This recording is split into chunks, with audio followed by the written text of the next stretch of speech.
Hello and welcome back to kids commerce zone. So दोस्तों, ask your doubt series में last time मैंने जो आपको टॉपिक दिया था वो था बैंक रिकॉन्सिलेशन स्टेटमेंट, जिसके ऊपर की आपको डाउट्स पूछने थे। तो आज आपके वो डाउट्स क्लियर करने के लिए ये सेशन में लेके आया हूं। इसके दो सेशंस करवाऊंगा मैं। एक सेशन में यानी अब वाले सेशन में हम बैंक रिकॉन्सिलेशन स्टेटमेंट क्या होती है और किन वजहों से हमारी जो कैश बुक का बैलेंस है हमारी पासबुक के बैलेंस के साथ मैच नहीं करता। तो ये दो चीजें पढ़ेंगे इस सेशन में। फिर एक और सेशन लेके आऊंगा क्योंकि काफी सारे बच्चों ने मुझसे पूछा था कि सर कौन सी चीजें प्लस करनी है और कौन सी माइनस। तो एक पूरा का पूरा सेशन वो पूरा फॉर्मेट में आपको बताऊंगा। उसमें मैं बताऊंगा कि किन चीजों को हम कैश बुक में प्लस करते हैं या अपनी पासबुक में प्लस करते हैं, किन चीजों को कैश बुक में माइनस करते हैं या पासबुक में माइनस करते हैं। तो एक सेशन मैं उसका अलग से लेके आऊंगा सो दैट आपके डाउट्स जो हैं अच्छे से क्लियर हो जाए। तो अभी का सेशन शुरू करते हैं, लेकिन उससे पहले आप फॉलो कर सकते हो मुझे इंस्टाग्राम पे और फेसबुक पे। आपको उसका लिंक जो है डिस्क्रिप्शन बॉक्स में मिल जाएगा, तो आप उस लिंक को क्लिक करके मुझे फॉलो कर सकते हो। तो चलिए दोस्तों शुरू करते हैं आज का सेशन। तो क्या है बैंक रिकॉन्सिलेशन स्टेटमेंट? देखिए दोस्तों, जो भी हम बिजनेस करते हैं उसके लिए हम बैंक में एक करंट अकाउंट खुलवाते हैं, जिसमें कि हम अपने जो हमारे पास पैसा आया सेल्स की, हमने जहां से भी हम बिजनेस से पैसा रेवेन्यू कमा रहे हैं वो हम वहां पे अपने बैंक के करंट अकाउंट में डेली डिपॉजिट करते हैं और वहीं से हम विड्रॉ भी करते हैं। तो उसके लिए हमें एक करंट अकाउंट खोलना पड़ता है, जिसमें कि रोज हम अपना जो भी हमारे पास पैसा आता है हम डिपॉजिट करते हैं या फिर पेमेंट करते हैं।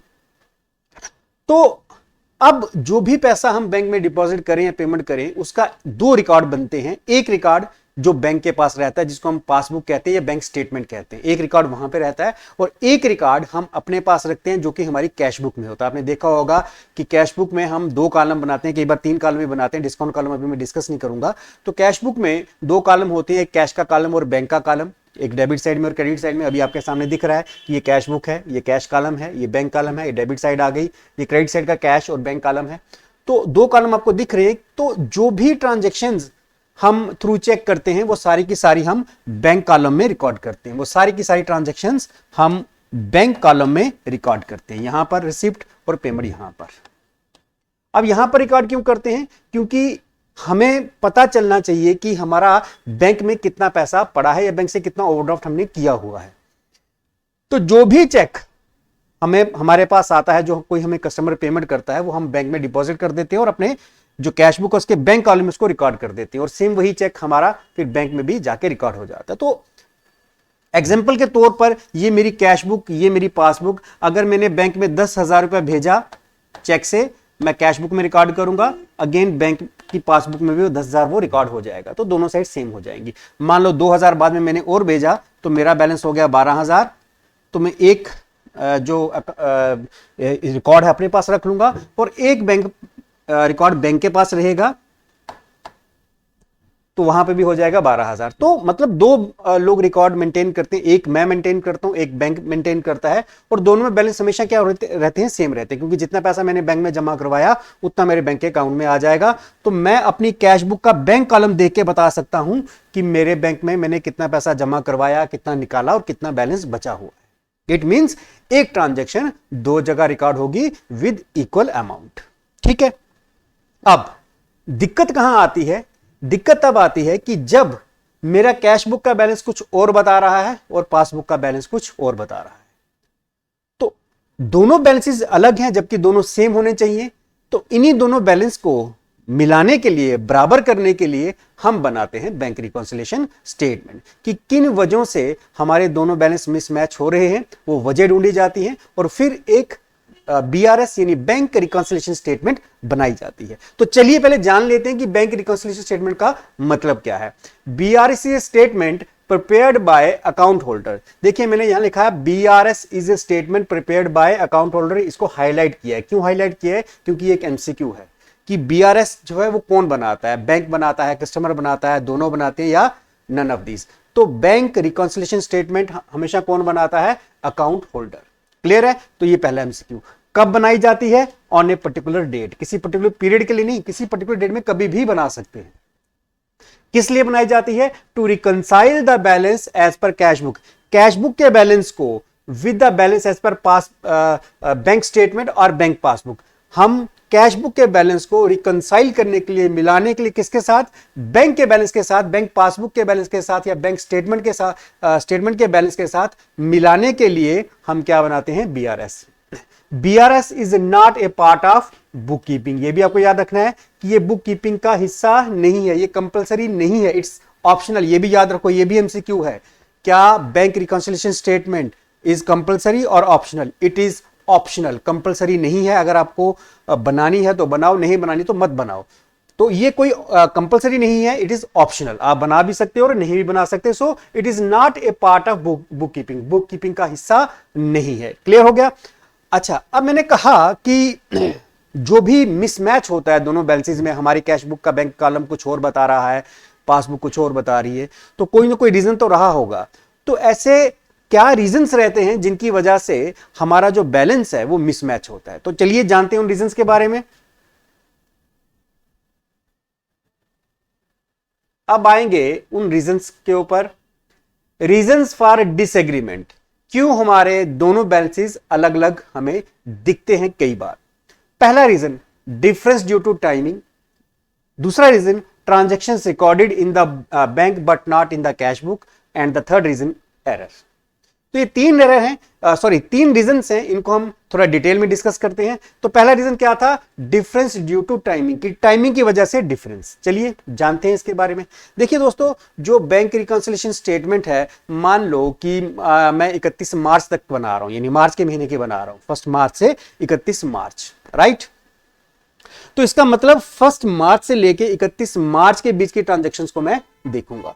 अब मान लो मैं किसी कस्टमर को चेक इशू करता हूं। देखो मिसमैच कैसे होगा? Check issued but not presented, ठीक है? टाइमिंग की वजह से ये डिफरेंस है। कैसे आएगा? मान लो ये मेरी कैश बुक है, ये मेरी कैश बुक है, कैश बुक का बैलेंस, और ये मेरी पासबुक का बैलेंस, राइट? और दोनों बैलेंस मान लो 10-10 हजार थे, इनिशियली सेम थे, ठीक है? अब 31 मार्च तक की मैं ये स्टेटमेंट बना रहा हूं। मान लो मैंने 30 मार्च को, कब? 30 मार्च को किसी कस्टमर को चेक दिया, किसी को पेमेंट की, ठीक है? मान लो वो चेक 2000 का था, राइट? मैंने किसी को 2000 रुपया चेक से दिया 30 मार्च को, ठीक है? तो अकॉर्डिंगली मैं अपनी कैश बुक वैसे ही मेंटेन कर लूंगा कि मैंने अगर 30,000 का चेक, 2000 का चेक दिया है, तो इट मींस मेरा जो बैंक का बैलेंस है वो 2000 कम हो जाएगा। अकॉर्डिंगली मैं अपना कैश बैलेंस भी 2000 कम कर लूंगा। बैंक कॉलम वाला, याद रखना, बैंक कॉलम वाला मैं 2000 कम कर लूंगा। क्यों? क्योंकि मुझे पता है कि ये पैसा मेरे बैंक अकाउंट से कटेगा, ठीक है? अब 30 मार्च को मैंने चेक दिया, जिसको चेक दिया वो बंदा मेरी तरह बहुत आलसी था, वो बैंक गया ही नहीं, 31 मार्च को भी नहीं गया, वो गया 1 अप्रैल को। इसका मतलब जब 31 मार्च तक मैंने अपनी स्टेटमेंट्स देखी, अगर स्टेटमेंट्स को देखूं, तो मैंने तो चेक 30 मार्च को दे दिया, लेकिन उस बंदे ने चेक 1 अप्रैल को बैंक से कैश करवाया। इट मींस 31 मार्च तक जब मैं बना रहा हूं ये स्टेटमेंट, तब तक मेरा बैंक का बैलेंस सेम रहेगा, क्योंकि 31 मार्च तक तो मेरे अकाउंट से पैसा निकला ही नहीं। पैसा तो निकला 1 अप्रैल को, 1 अप्रैल तो मैं कंसीडर ही नहीं कर रहा, मैं तो मार्च तक बना रहा हूं। तो एक रीजन ये हो गया टाइमिंग की वजह से कि आपने चेक दे दिया, लेकिन जिस पीरियड की आप बीआरएस बना रहे हो उस पीरियड के अंदर वो चेक आपके अकाउंट से नहीं कटा।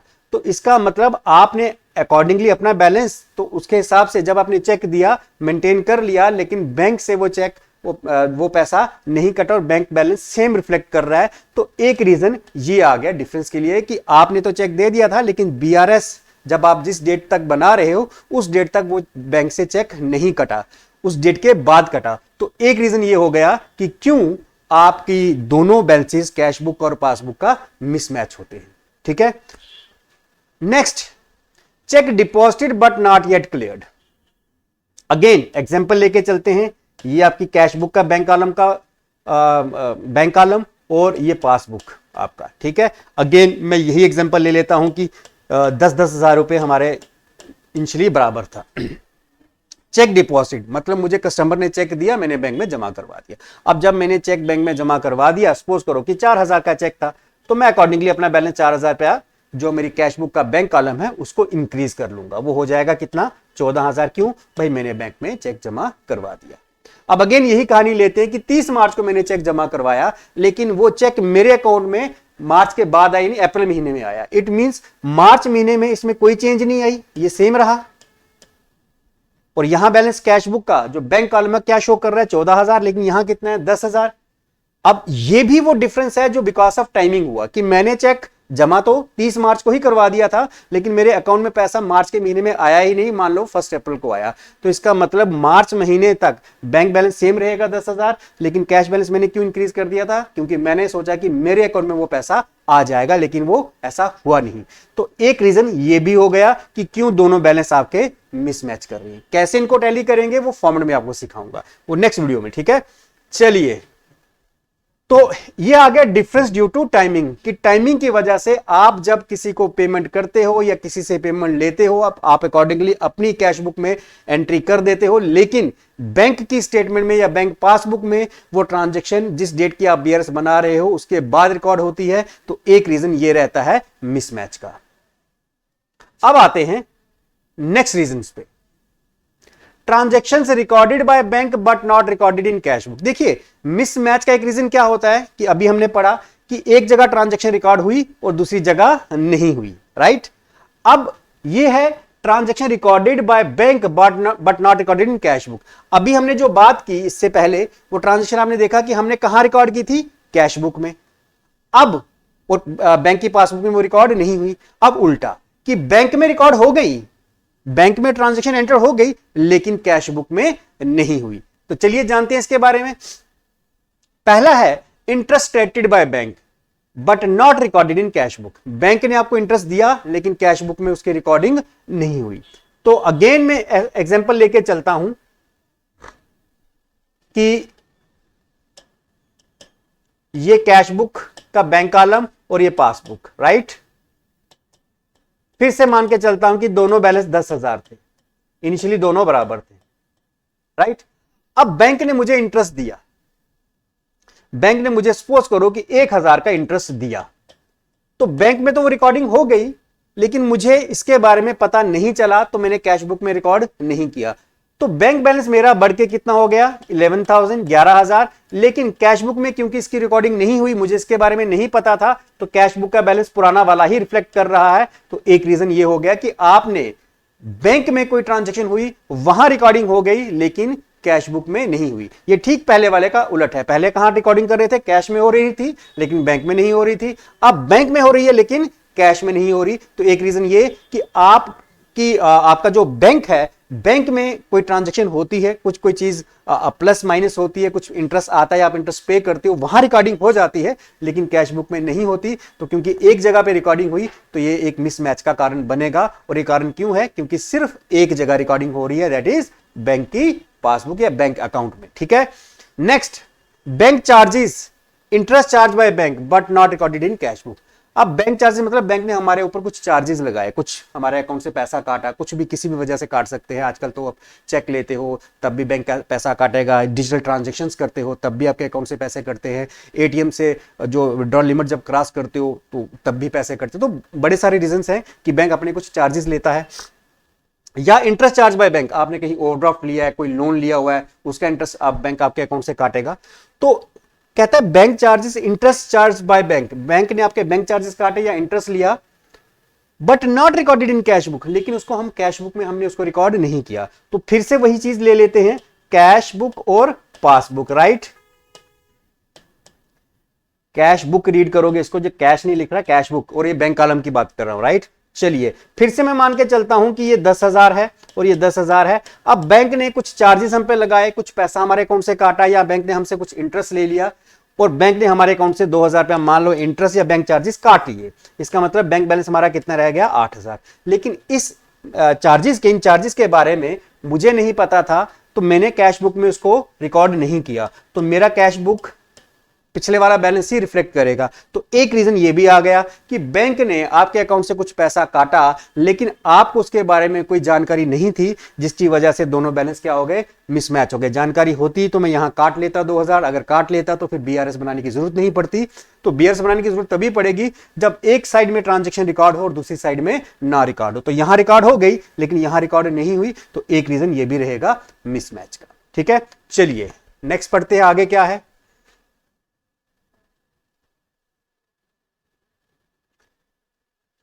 Interest and dividend collected by bank but not recorded in cash book. ये फिर से वही कहानी है कि बैंक ने आपको कुछ इंटरेस्ट या कोई डिविडेंड, यानी जब हम कोई शेयर्स खरीदते हैं तो शेयर्स पे हमें डिविडेंड मिलता है, dividend is part of profit, तो वो बैंक में रिकॉर्ड हो गया, बैंक में रिकॉर्ड हो गया, लेकिन कैश बुक में रिकॉर्ड नहीं हुआ। ये आपका कैश बुक का बैलेंस और ये पासबुक, राइट।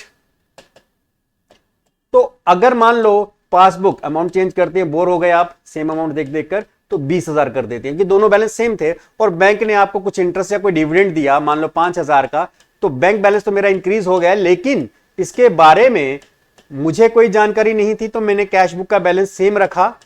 तो ये भी एक रीजन है कि एक जगह रिकॉर्डिंग हुई और दूसरी जगह नहीं, तो मिसमैच का एक रीजन ये भी हो सकता है। Next, direct payment by bank but not recorded in cash book. Bank ने डायरेक्ट पेमेंट कर दी,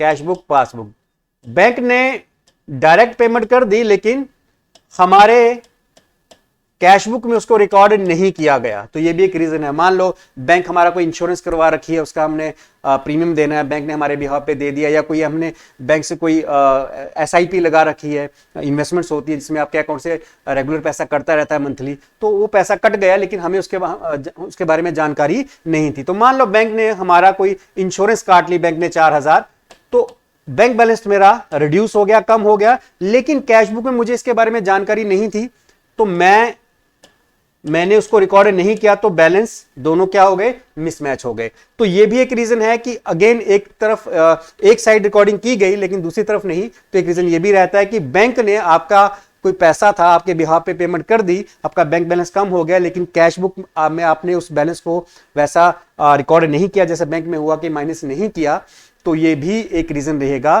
कि जब दोनों बैलेंसेस मिसमैच होंगे। Next, direct deposit into bank by customer not recorded in cash book. अब कोई कस्टमर है, ये हमारा कैश बुक का बैलेंस, ये पासबुक का, अब कोई कस्टमर है, दोनों बैलेंस पहले सेम, इस कस्टमर ने क्या किया कि मुझे पैसा नहीं दिया, सीधा मेरे अकाउंट में पैसा डाल दिया, और अगर अकाउंट में डाल दिया उसके बारे में मुझे जानकारी नहीं है, तो मान लो ये 5,000 था, तो बैंक बैलेंस तो मेरा इंक्रीज हो गया, लेकिन क्योंकि कस्टमर ने मुझे नहीं बताया, मुझे इसके बारे में जानकारी नहीं थी, तो मेरा कैश बैलेंस वही बताएगा जो पहले वाला बैलेंस था। तो एक रीजन ये भी रह गया कि क्यों हमें मिसमैच हुआ। ठीक है, चलिए जी आगे देख लेते हैं। Dishonour of bill discounted with the bank but not recorded in cash book. अच्छा, एक बिल डिस्काउंटेड, मान लो हमने बैंक से कोई बिल डिस्काउंट करवाया था, हमने बैंक से कोई बिल डिस्काउंट करवाया था, यानी बैंक से कोई पेमेंट ली थी।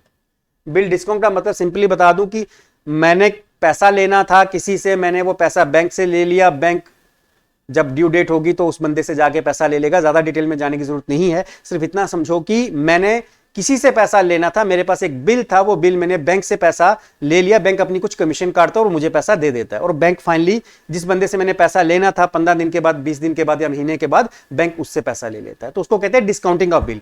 अब उसका डिसऑनर हो जाना, भाई मैंने तो बैंक से पैसा ले लिया, लेकिन बैंक जब उस बंदे से पैसा लेने गया या बैंक ने उस बंदे से पैसा मांगा तो उसने वो पैसा नहीं दिया, उसको कहते हैं डिसऑनर।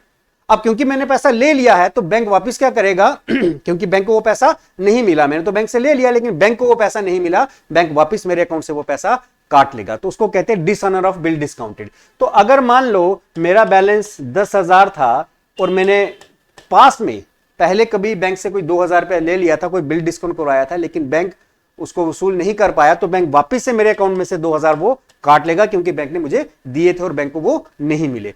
तो मेरा बैलेंस कितना रह गया 8,000, लेकिन कैश बुक का बैलेंस सेम रिफ्लेक्ट करेगा क्योंकि मुझे इसके बारे में जानकारी नहीं है, तो एक रीजन ये भी हो गया मिसमैच का। ठीक है, लास्ट थर्ड वाला एरर्स हो गया गलतियां, हम भी करते हैं और कई बार बैंक भी करता है, ज्यादातर हम करते हैं, बैंक तो गलती कम ही करता है लेकिन गलती होती है। अब एरर्स का क्या मतलब है कि सपोज करो मुझे एक चेक मिला, मान लो 2055 का, 2055 रुपीज का, ठीक है, लेकिन मैंने अपनी ये चेक तो मैंने बैंक में भेज दिया और बैंक में मेरा सेम अमाउंट आ भी गया, लेकिन कैश बुक में गलती से मैंने 250 रिकॉर्ड कर दिया। तो ये 5 रुपए का डिफरेंस जो आ गया, ये भी ये एरर्स में आएगा और ये दोनों बैलेंस को मिसमैच करेगा कि चेक तो मैंने ये इतने अमाउंट का बैंक में भेज दिया और बैंक में इतना पैसा आ भी गया, लेकिन कैश बुक में मैंने 2050 यानी 5 रुपए कम रिकॉर्ड किए। तो ये 5 रुपए का डिफरेंस भी मेरी दोनों कैश बुक और पासबुक में आ जाएगा और दोनों बैलेंसेस मिसमैच हो जाएंगे। तो एरर्स ये हो गया हम। और कई बार बैंक भी एरर करता है कि हमने चेक दिया था हमारे अकाउंट में जमा करने के लिए, बैंक ने किसी और के अकाउंट में जमा कर दिया, तो बैंक भी कोई एरर कर सकता है। तो एरर्स एंड ओमिशंस, ओमिशंस आपको पता है जब हम कोई ट्रांजेक्शंस होली या पार्शियली रिकॉर्ड नहीं करते तो उसको एरर ऑफ ओमिशन कहते हैं, ये पहले डिस्कस कर चुका हूं। तो एरर्स भी अगर हों तब भी दोनों बैलेंस मिसमैच होंगे। एक जगह हमने सही ट्रांजेक्शन रिकॉर्ड की, दूसरी जगह गलत की, तो मिसमैच का ये भी एक रीजन रहेगा। तो ये थे दोस्तों आज का टॉपिक, ये था आपके जो डाउट्स थे। अब इस पे एक वीडियो में और लेके आऊंगा, वो होगा इसका जो फॉर्मेट है कि कौन सी चीजें हमें प्लस करनी है और कौन सी चीजें माइनस। एक पूरा वीडियो उसी पे बेस्ड होगा, वो नेक्स्ट वीडियो में इस वीडियो के बाद लेके आऊंगा। आज के लिए इतना ही। थैंक यू दोस्तों, थैंक यू वेरी मच।